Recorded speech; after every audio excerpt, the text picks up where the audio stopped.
Hey, what's up guys? Welcome back to my channel. Kamusta kayong lahat? So, bali isang gala na naman ang gagawin natin ngayon. Guys, ipapakita ko sa inyo kung paano mag-transfer simula dito sa Katiklan, Boracay, papunta ng Iloilo City via van. Yes guys, yun yung gagawin natin ngayon. Ipapakita ko sa inyo kung paano mag-transfer simula Katiklan, Boracay, papunta ng Iloilo City. Yes guys. Pero bago yun, sa mga hindi pa nakasubscribe sa akin, please mag-subscribe na kayo para updated kayo sa mga bago kong video. Ayun, so ano pang hinihintay natin? Gala na tayo. Tara!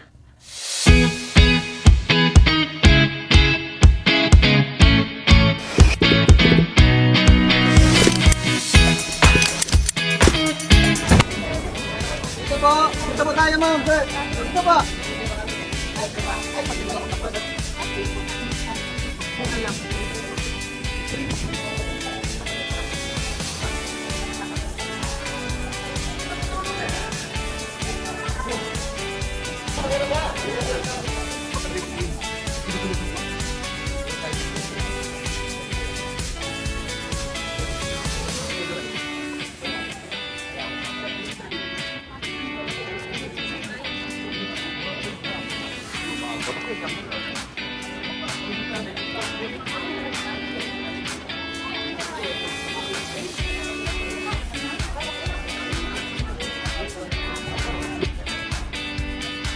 Pinoy? Ano? Pinoy tayo?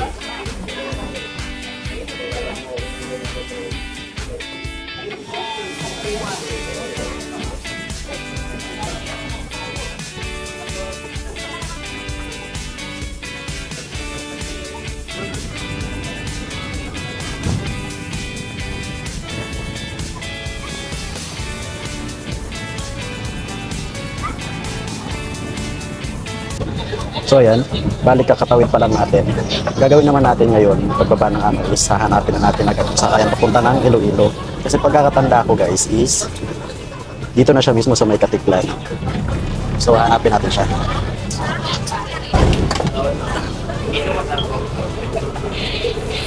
Okay.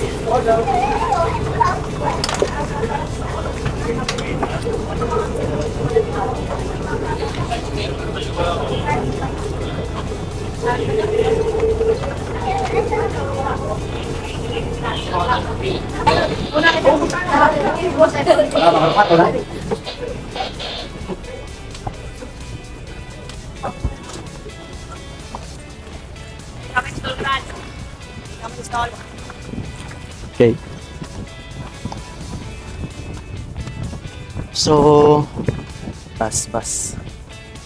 Oh, ayun yung sinakyan yung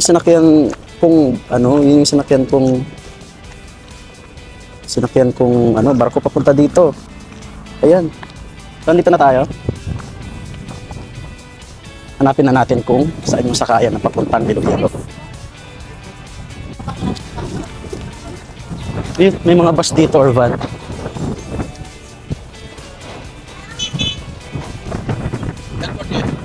Saan yung sakayan ng papuntang Iloilo van?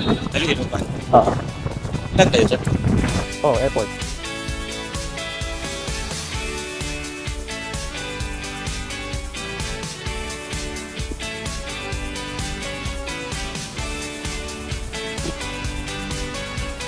Ang init.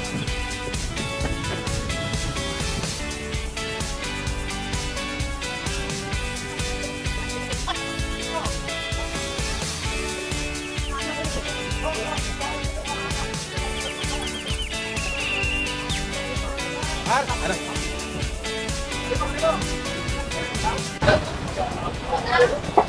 600 sa van. Ngayon, tatanong natin kung magkano sa bus papuntang Iloilo. Okay. Paano dito?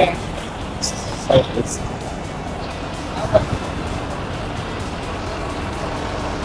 Tapos sakayan ng bus pa Iloilo. Ay, sir, oh. Tapos, dito pala sa kabila guys. So mismong airport, mismong port na siya guys. Sa pagtawid nyo lang, andito na lahat ng mga sakayan.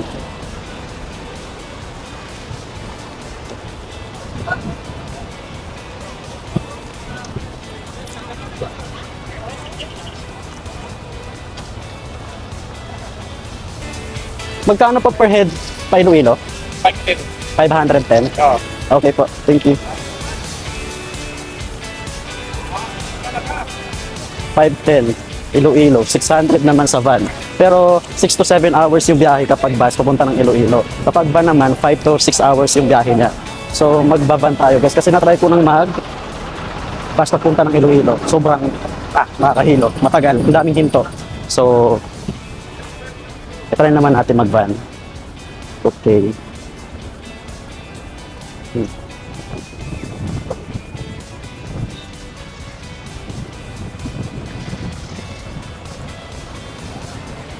So ayan, nag-aantay pa tayo guys kasi wala pang laman yung van. May mga nakabook daw yung hinihintay nila. Dito ako ngayon nag-aantay. Sana dumating na agad para makaalis na agad tayo.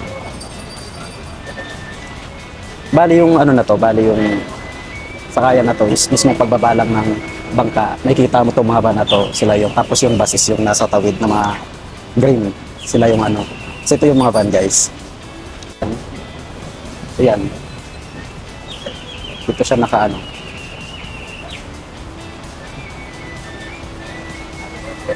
Kapag hinanap nyo siya, is tingnan nyo lang kung nasaan yung mga inasal. Tapat lang namang inasal. Ito yung van na sasakyan natin. Papunta ng Iloilo.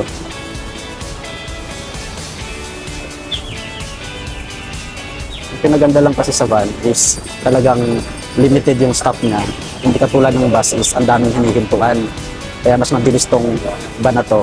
Yun nga lang, medyo masikip lang siya kumpara sa bus. Pero, diba, kung ano, hanap mo naman yung mas mabilis, edi sa van. Kaya van yung sasakyan natin ngayon. So guys, makasakay na ako.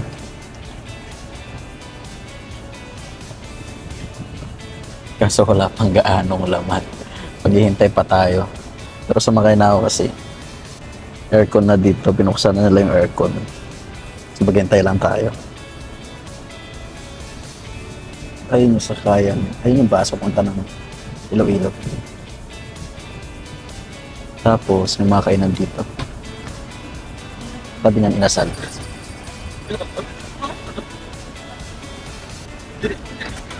Siguro may stopover naman tong bus na to. Why? Ang ticket to why? Habitan ko lang kasi mo. Ate, sige.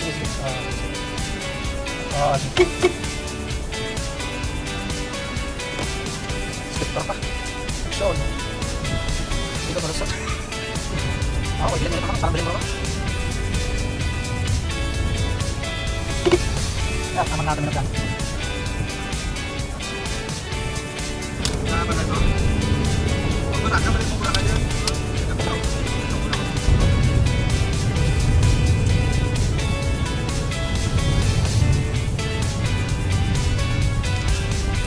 Kaya mga, ayun, nagbiyak ka dito eh, ano mo, dito pa, may asilo na nagkato naman, wala mo.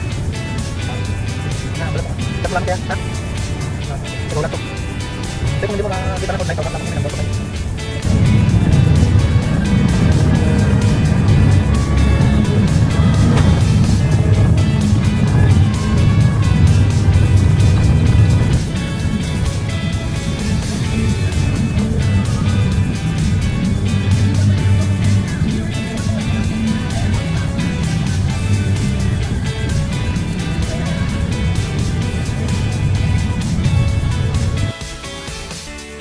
Hey, what's up guys? So, ay, inaayos na po nung driver. Dito ako ngayon sa ano. Dito ako ngayon sa may canteen kasi nasiraan yung van. Anong lugar to ate? Mabusaw District Hospital. Mabusaw District Hospital dito sa Capiz. Guys, Capiz. Ayan o. Tapos andun yung van. Ginagawa pa. Kaya, andito ako ngayon sa may canteen. Bumibili ako ng pansit canteen kasi nagugutom na ako.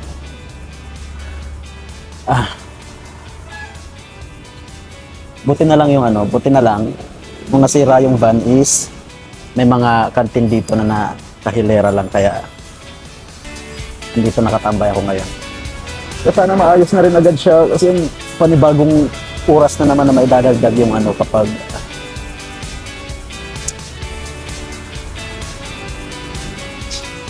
ako. Yung bus, pabalik na ng Boracay siguro yan.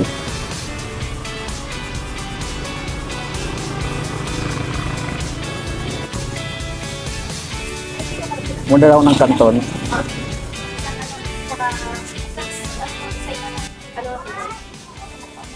Maanghang ba? O, sige. Ay, nabigay si Alpha. Ito pa man. Pwedeng doon po sa may disposable. Dadalhin ko po kasi siya doon. Tapos pa-add natin po ng yung egg po, yung sunny side up po, na itlog.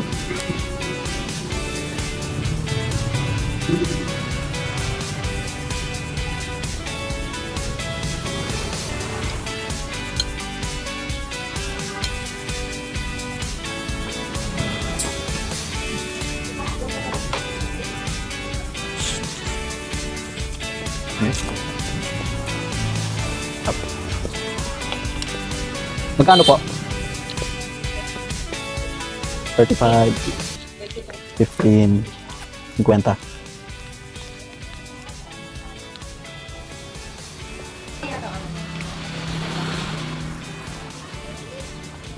Tara, balik na tayo doon.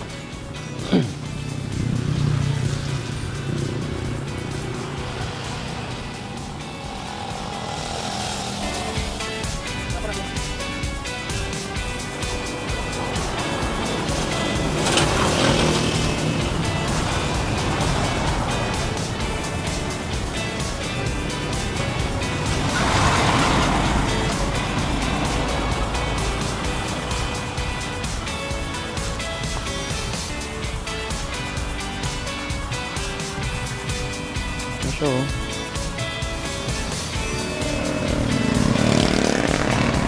pero I think patapos na rin naman yan. Babay muna. Bye-bye. Ayan, finally tapos na rin si Kuya. Kakaalis na tayo ulit. Nakakabiyahe na ulit. So tara, sakay na tayo. Okay na Kuya na? Pwede na?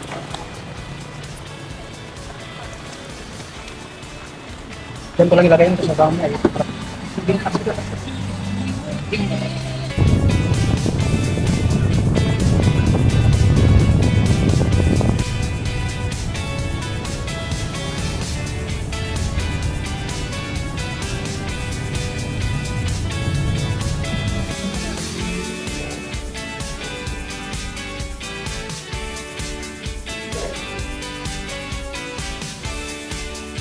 Tapos order ako. Hindi. Wala na ka. Saan kami kakain? Ito sir, ako 35 o 59 pag i-underwrite mo. Sige. Hindi lang pag underwrite. Pili. Isa to. Ayun sir, pagpili ako. Dito, magkano? 25. Ha? Pagpili ka. 25 lang po? 75? 75. Pagpili ka sir. 75.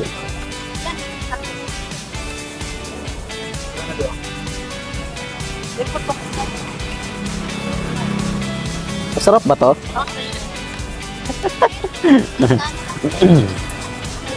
Okay na yan.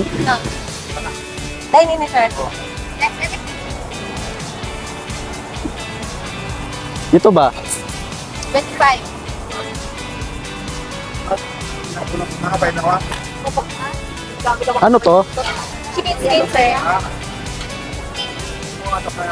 Okay na yun? Nag-order. Meron pa siya, di ba? Ito yung kinuha niya sir. Tapos, Isa, tatlong isaw.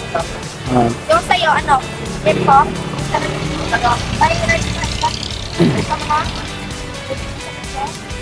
pinaka. Ano sir, sama na lang or iba-iba? Sige, paghiwalayin mo lang. Parin lang.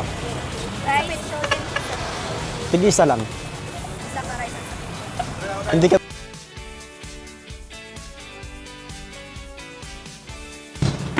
Sige sir, isa pa rin. Magkano yung ganyan?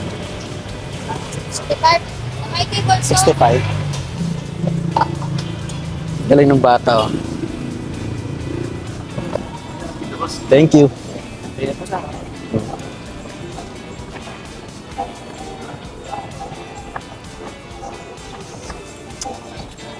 Sarap. Hey guys, kain. So yun, nakarating na tayo dito sa Iloilo. From Katiklan, Boracay. 5 hours yung biyahe papunta dito sa Iloilo. At siguro mas napaagap pa kung hindi lang tayo nasiraan doon sa may kalsada. Kaya, ayun, naging 5 hours. Siguro mga 4 hours lang yung biyahe kung hindi nasiraan. Kung papunta kami dito, dalawang aksidente yung nadaanan namin. Thankfully, safe naman tayong nakarating dito. At nung paglapag, is nagutom ako sakto. May mga kainan dito. So kumain ako. Ciao.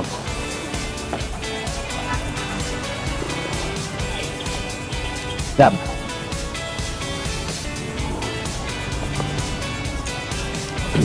So paano? Hanggang dito na lang yung video ko.